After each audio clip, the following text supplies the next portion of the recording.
Ladies and gentlemen, welcome to the Extraordinary Family Life Podcast. We're your hosts, Greg and Rachel Denning.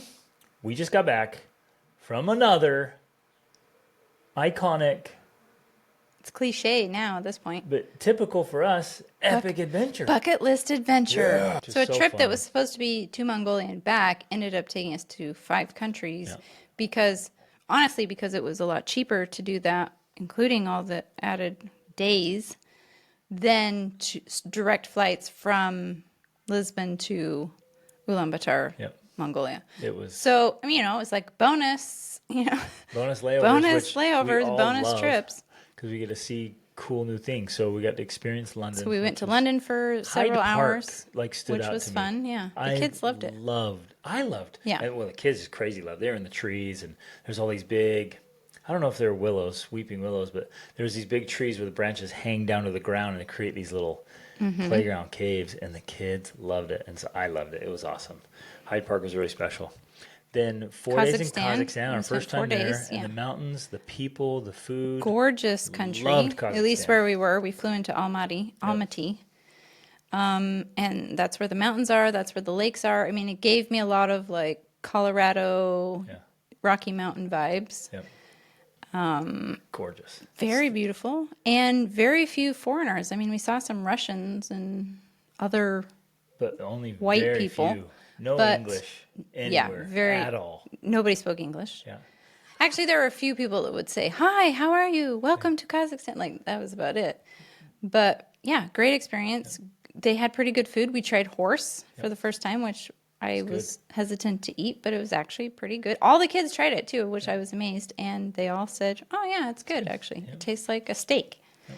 So we did that, and then also tried Georgian food for the first time, which was really There's an good. authentic Georgian restaurant there that was amazing. Makes me want to go to Georgia now. It's higher on the list. Yeah, so Kazakhstan was great. I totally recommend it. Yep. And then, of course, Mongolia. 10 days of pure wonder and bliss. And I don't know if it was all wonder and bliss, but it was definitely 10 days of adventure. That's for sure. it was a little beyond your... I'm not going to lie. It was, in a lot of ways, a challenging trip for me, which is a good thing. It's good to have challenging trips. But it was lots of rough roads in a Russian van, no AC, heat, dirt, dust, bumping around. The food was not amazing. It was okay, but not amazing. The most memorable places, and sometimes our favorite places, are actually the places that are the most difficult or challenging or foreign. And Mongolia is one of those places, and so everything's different and everything's unique. But the reason why it was so valuable is because of the sheer beauty. Like, you're riding in these Russian vans on dirt roads for days, and it just goes on and on and on. And I kept talking to people. I'm like, it's like Scotland and Ireland and Iceland and the Rocky Mountains all combined into one vast country, and we only saw a very small part of it. Tiny fraction of this country. It's huge. And you'd get up on these hillsides, and you literally could see forever. Yeah, but then there's also mountains, and there's forested places, and it has like everything. And it really did remind me of all of those countries. And it's just incredible. And there's more animals than people. It's I think the least densely populated country on the earth, right? Yep. It's just incredible. Yeah. So that's what made it worth it for me, was just the beauty. And then, of course, the highlight, I would think, for everybody, including myself, was the horseback riding. So we did 2 days of horses, which originally I thought we were going to do more, and I wanted to do more, but 2 days was more than enough because we were all extremely not used to sore. It. Yeah. Well, I think it's interesting that we were all sore in different places, depending perhaps on, I don't know, our own weakness. Lack of riding skills. I was sore in my knees. You were very sore in your butt. Yep. Aaliyah, our 17-year-old, had a huge bruise on her calf. Yeah. But it was definitely a highlight. I just loved riding in nature, like almost untouched nature, except for the nomads. I mean, they had their yurts out there and some horses and cows and stuff, or yaks. It was just And we gorgeous. had fresh But yak cream that morning in yeah, the middle of nowhere. and we tried the fermented mare's milk, and we tried the fermented cheeses, which I hate, but you I like. love them. I brought home a bag, I know you a big bag. exactly. But you're so on that overnighters, because we camped near it's called the Eight Lakes region, which is gorgeous, absolutely gorgeous. For our dinner, they brought a goat. Now, it was live when it first joined our party. They just threw it in the And van. they just threw it in the van live. And they're like, oh, this is dinner tonight. And we're like, okay. And then at the place where we got on the horses, that's where they slaughtered it. And we watched. It's just this random Mongolian family right there. And they Just went over took out all the to intestines. the lady and and said, "Hey, will you help with this?" yeah. And she did. It was like this. It was awesome. This little community process. Yeah, it was like The the men did one part, and then she did the another men part. killed it, Yeah. and then she cleaned and processed. Well, and the men pulled out all the intestines, and also I think they scooped out the blood, because they did it in a way where nothing was Nothing was lost. wasted So or on the ground. I've seen a lot of animals slaughtered and processed around the world. I've never seen a process like this. Yeah. They preserved everything. They did not they spill eat everything, any blood. like all of it. They made eat this- the blood, they eat the intestines, Every bit of it. all of it. None of it is wasted. Yeah. So I think part of the whole thing was I'm assuming this is the deal they made, of course, because we don't understand.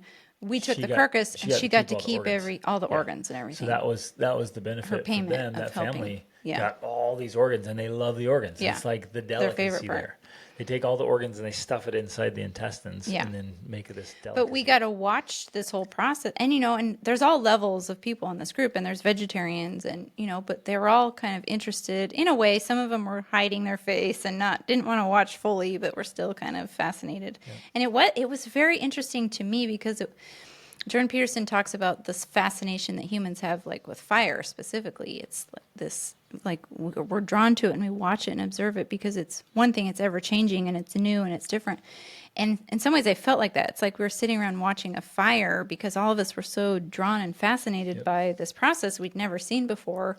And we're trying to tell them, like, few of us had ever seen this happen before, right? And to them, they're just like, we're telling the lady, thanks for letting us watch. And she's like, what in the world? She's been doing this, I'm confident, since she was a child. tiny child, and was watching it and then helping early on. Right. In fact, they told us that kids there, the nomadic kids, start at 3. Mm-hmm. 3 They years have a old. whole ceremony where they... Okay, let's tangent for a second, because that was fascinating too. She talked about how, and I think especially in the older culture, that before the age of 3, and the wording she used, I think it's lost in translation, but it's giving the idea. It's almost like they weren't considered human yet because they could die, right? When death, the mortality rate was high. And so it was at the age of 3 where they're like, okay, now they shave their head, whether they're male or female, and then they had this whole special ceremony of, like, now you are a human, is what the word she used, and now you can participate in the family life. Like, you help with chores, and you help with this, and you help with that, and, like, You start participating in life, and you Yeah. start... obviously they're 3; they don't do much, but the idea is you start teaching them right away from a young age. Hey, you're going to carry your weight. You're going to be part of the family economy. Yeah.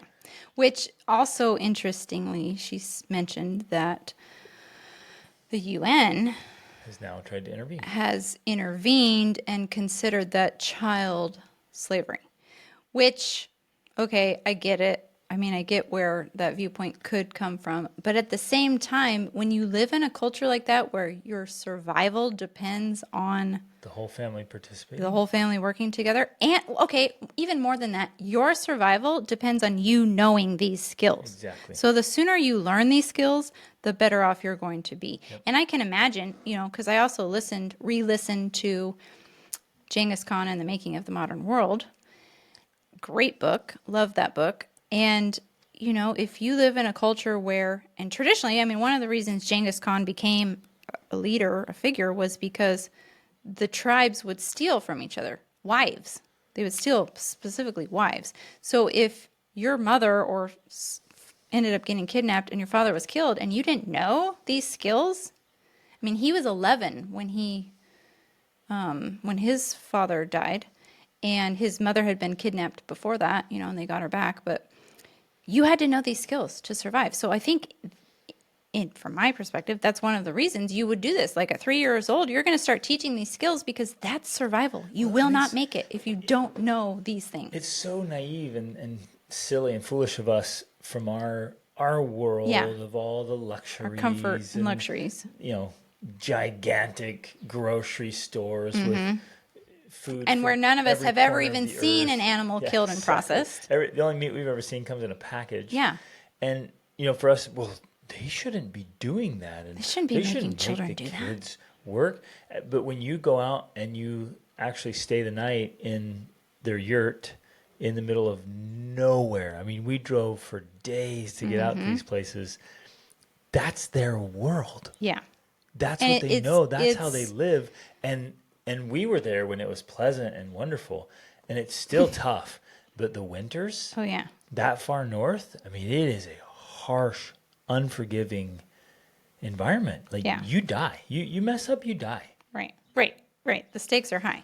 And I think it's often inappropriate for us to make judgments, moral judgments especially, on societies like that. Well, to say that, they should do things like we do things. Right. Or do things differently. I don't think that that's our place.